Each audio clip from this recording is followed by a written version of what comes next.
Il y avait déjà bien des années que de Combray, tout ce qui n'était pas le théâtre et le drame de mon coucher n'existait plus pour moi.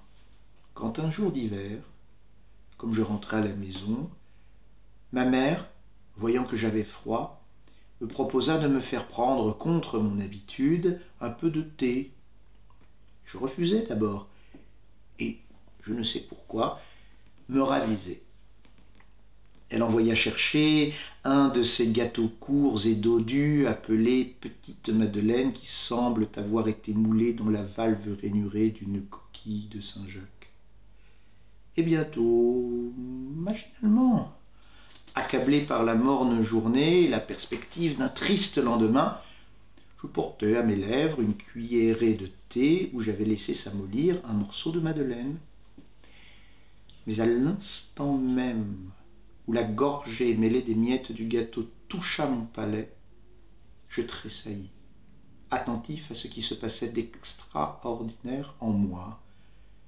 Un plaisir délicieux m'avait envahi.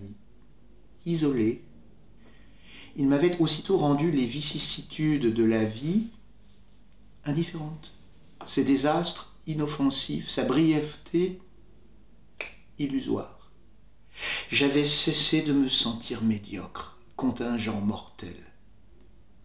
D'où avait pu me venir cette puissante joie? Je sentais qu'elle était liée au goût du thé et du gâteau, mais qu'elle le dépassait infiniment. D'où venait-elle? Que signifiait-elle? Où l'appréhender? Il est clair que la vérité que je cherche n'est pas dans le breuvage, mais en moi. Je pose la tasse et me tourne vers mon esprit. Puis, une deuxième fois, je fais le vide devant lui.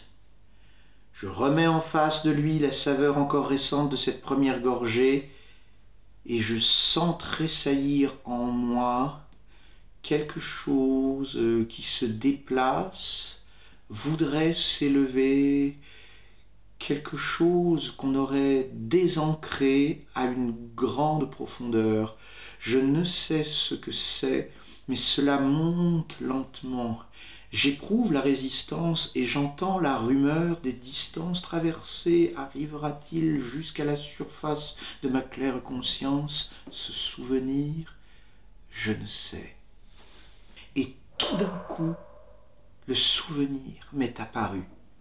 Ce goût, c'était celui du petit morceau de madeleine que le dimanche matin à Combray, parce que ce jour-là je ne sortais pas avant l'heure de la messe, quand j'allais lui dire bonjour dans sa chambre, ma tante Léonie m'offrait après l'avoir trempé dans son infusion de thé ou de tilleul. Car quand d'un passé ancien rien ne subsiste, après la mort des êtres, après la destruction des choses, seule, plus frêle mais plus vivace, l'odeur et la saveur restent encore longtemps comme des âmes à se rappeler, à porter sans fléchir l'édifice immense du souvenir. Dès que j'eus reconnu le goût du morceau de madeleine trempé dans le tilleul que me donnait ma tante, aussitôt la vieille maison grise sur la rue, où était sa chambre, vint, comme un décor de théâtre, s'appliquer au petit pavillon donnant sur le jardin. Et avec la maison, la ville, la place où on m'envoyait avant déjeuner, les rues où j'allais faire des courses et les chemins qu'on prenait si le temps était beau.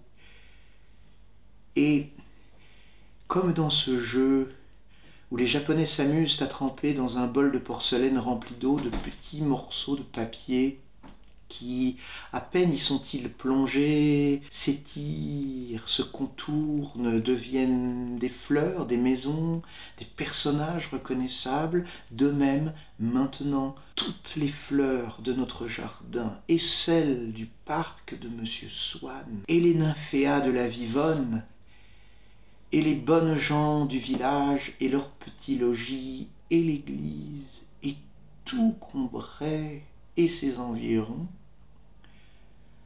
tout cela qui prend forme et solidité est sorti, ville et jardin, de ma tasse de thé.